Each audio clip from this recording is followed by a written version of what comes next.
لیکن اس کا مطلب یہ ہے کہ پھر ہم گئے ایک ایئرپورٹ پر، ساتھیوں نے کہا نماز کہاں پڑھیں گے؟ ہم نے کہا ساری زمین اللہ کی ہے، ساری زمین اللہ کی ہے۔ کہنے لگے یہ دنیا کا سب سے زیادہ فحش اور برائی کا اور دنیا کا سب سے زیادہ قیمتی ایئرپورٹ ہے، دنیا میں اس سے زیادہ قیمتی ایئرپورٹ کوئی نہیں ہے۔ یہاں ہر طرف فحش اور عریانیت ہے، یہاں نماز پڑھنا مناسب نہیں ہے۔ میں نے کہا بھائی یہ بات تو سمجھ میں نہ آئی، یہ بات تو سمجھ میں نہیں آئی۔ کہا کہ دیکھو یہاں سے چلو ایئرپورٹ سے اور کسی ایسی جگہ جا کے نماز پڑھیں گے جہاں اچھا ماحول ہو۔ لیکن اس کا مطلب یہ ہے کہ پھر تو ہم عابد ہوئے، داعی تو نہ ہوئے، پھر تو ہم عابد ہوئے، داعی تو نہ ہوئے، کیا ہوئے؟ عابد ہوئے کہ کوئی کونا تلاش کر لیں کہیں وہاں نماز پڑھ لیں، داعی تو نہ ہوئے۔ داعی تو وہ ہوتا ہے جو ہر ماحول میں اپنے عمل سے دعوت پیش کرتا ہے، داعی تو ہوتا ہے جو اپنے عمل سے دعوت پیش کرتا ہے، اس کو داعی کہتے ہیں۔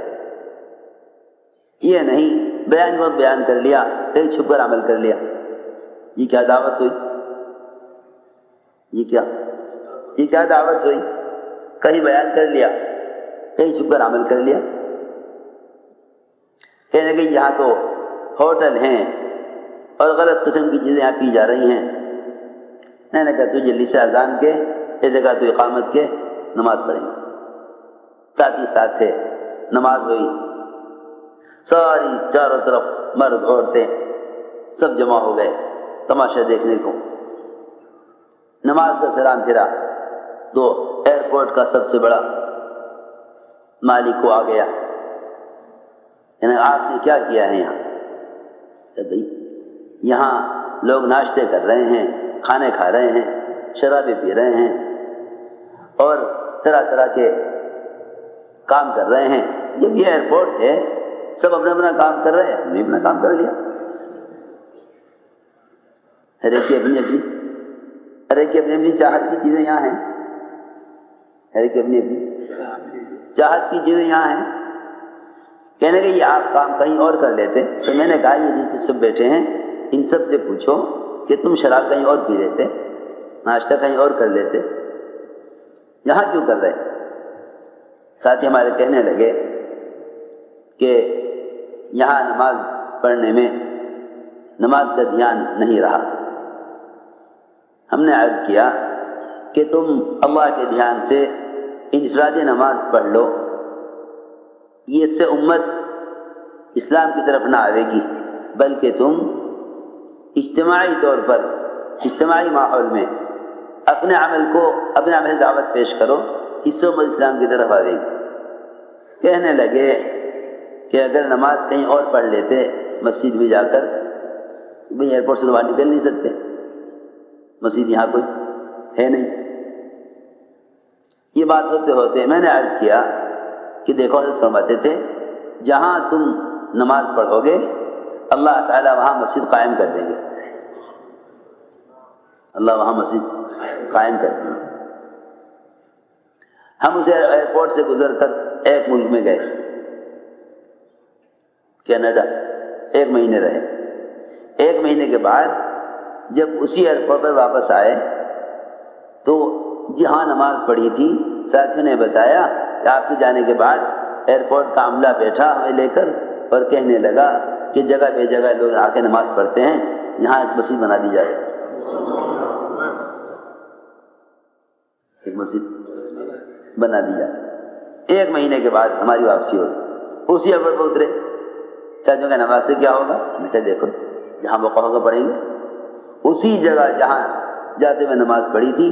اللہ کی شان، وہ ایئرپورٹ کے ملازمین نے کہا کہ یہ جماعت کے آدمی ادھر ادھر نمازیں پڑھتے ہیں ایئرپورٹ پر، ایک جگہ بنا دینی چاہیے جہاں نماز ہوا کرے۔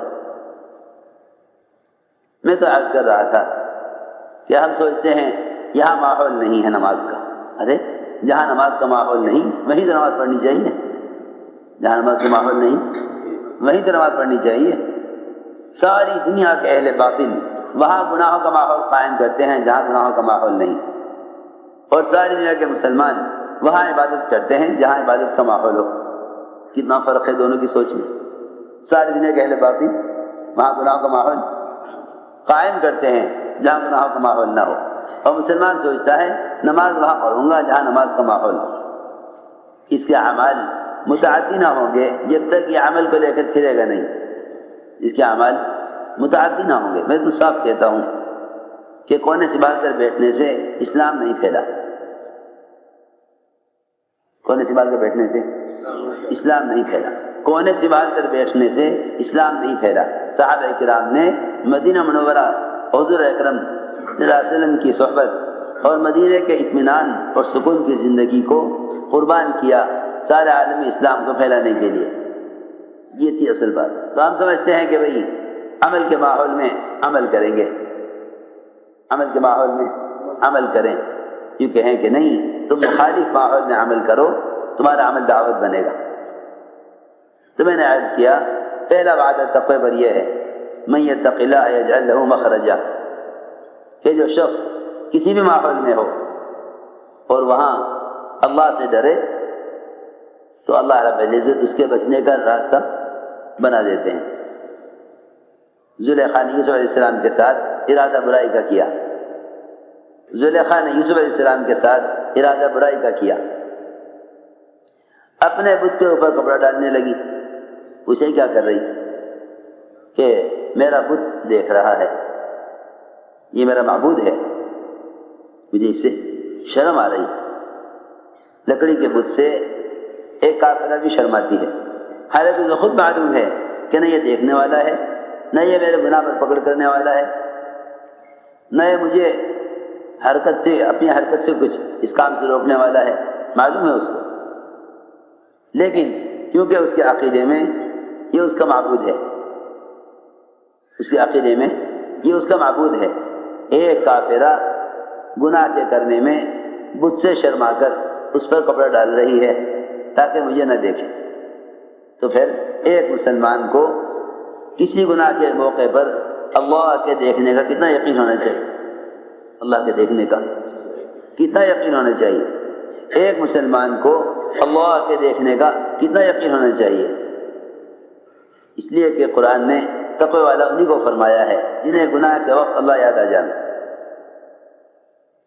جنہیں گناہ کے وقت اللہ یاد آ جانا۔ میں کیا عرض کروں، لوگ اللہ کو یاد کرتے ہیں عبادات میں، حالانکہ عبادات تو اللہ کی یاد کا مظہر ہیں۔ اگر گناہوں کے وقت اللہ کو یاد نہ کرو گے، اگر گناہوں کے وقت اللہ کو یاد نہ کرو گے تو گناہ اور اعمال دونوں معمول بن جائیں گے، دونوں معمول بن جائیں گے۔